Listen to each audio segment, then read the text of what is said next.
Adik-adik, pada video sebelumnya kita membahas tentang bound morphem dan free morphem. Maka pada video kali ini kita akan membahas tentang affix morphem dan juga root morphem. Selamat menyimak ya. Pada slide ini kita masuk pada affix dan root. Nah, apa itu affix? Affix merupakan bound morphem yang terikat pada root atau pada kelas kata yang terbuka atau lexical words.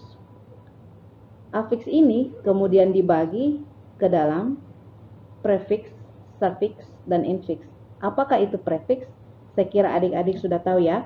Prefix itu merupakan awalan kata, suffix itu merupakan akhiran kata, dan infix merupakan sisipan kata. Tapi dalam bahasa Inggris perlu adik-adik bergarisbawahi bahwa dalam bahasa Inggris belum ada infix ya. Contohnya misalnya quickly. Maka quick itu merupakan free morphem atau rootnya atau akarnya atau intinya, sedangkan ly itu merupakan suffix atau affix ya. Affix itu adalah imbuhannya deh ya. Kemudian contoh kedua talk. Talking. Talk ini merupakan root atau akar katanya, sedangkan ing itu merupakan akhiran atau suffix tambahan akhiran ing pada kata talking. Nah, kemudian root. Tadi kakak mengatakan memberikan contoh bahwa root itu merupakan akar, inti, atau kata dasar. Dengan kata lain, root merupakan inti dari kata yang ditambahkan dengan affix. Contoh lain misalnya untuk root ini dengan terbentuk dari compound words atau kumpulan kata. Misalnya pada compound noun, ada dua kata home dengan work. Ini kemudian menjadi satu kesatuan yaitu tugas. Home itu rumah, work itu tugas atau kerjaan. Jadi homework ini menjadi satu yaitu tugas. Pada slide ini kita bisa melihat diagram pohon sederhana yang terbentuk ya dari morfem yang kita bahas pada kesempatan kali ini. Yang pertama morfem tadi itu kita bagi menjadi dua kelompok besar. Yang pertama bound yang kita bahas pada slide sebelumnya. Pertama bound atau morfem terikat, free morfem atau morfem bebas. Kemudian free morfem ini ada dua jenis, yaitu open class dengan closed class. Untuk lebih jelas untuk materi open class dan closed class ini, adik-adik bisa menyimak pada video part of speech. Kemudian pada bound morphem terbagi dua yang telah kita bahas secara singkat pada slide ini, yakni affixes atau imbuhan atau tambahan pada root atau kata inti, dan kemudian root seperti yang contoh kita berikan pada slide ini. Untuk lebih jelasnya tentang affix, mari kita lihat sama-sama pada slide ini. Kita berbicara tentang affix, yakni tentang imbuhan. Nah, pada bahasa Inggris ada dua jenis affix yang umumnya kita temui. Yang pertama adalah prefix atau awalan kata. Yang kedua adalah suffix atau akhiran kata. Prefix ini dilekatkan pada awal kata, sementara suffix diletakkan pada akhiran kata.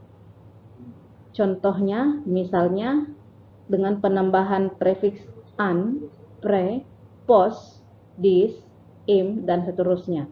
Untuk kata an, misalnya pada kata unpredictable.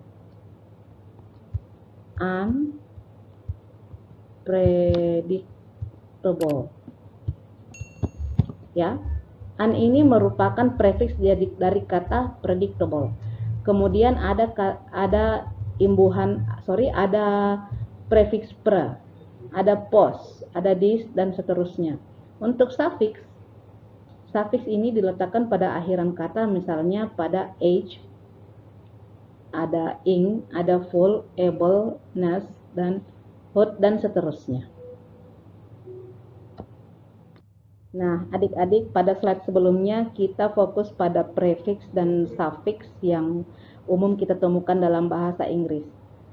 Untuk bahasa lain, ketika kita berbicara tentang morfologi, tentunya masing-masing memiliki ciri khas tersendiri.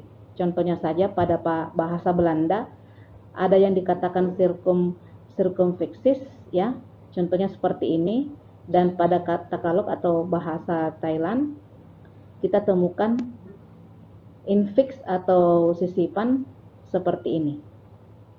Ya, adik-adik, yang perlu kita ketahui bersama dan kita garis bawahi adalah pada suffix atau akhiran kata.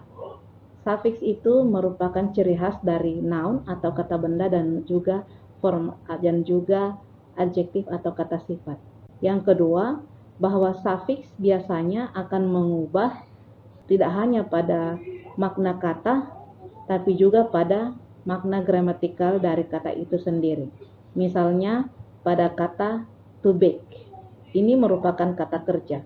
Ketika ditambahkan dengan akhiran maka kata kerja ini, kata kerja yang tadinya kata kerja kemudian berubah menjadi baker, orangnya atau pemanggang roti. Kemudian pada kata beauty ini ketika mendapatkan akhiran fo, maka dia akan berubah dari kata noun atau kata benda menjadi kata sifat. Tadi yang ini verb, sementara ini berubah menjadi noun ya. Seperti itu. Jadi saya ulangi sekali lagi adik-adik, bahwa suffix itu tidak hanya mengubah bentuk kata atau kelas kata, tapi kemudian dia juga mengubah makna kata itu sendiri. Yang kedua, kebanyakan ciri-ciri suffix ini melekat pada noun dan adjektif. Oke adik-adik, saya kira cukup untuk materi bound morphem, free morphem, affix, dan root kali ini. Insya Allah kita akan membahas morfem-morfem yang lain pada video selanjutnya. Assalamualaikum warahmatullahi wabarakatuh.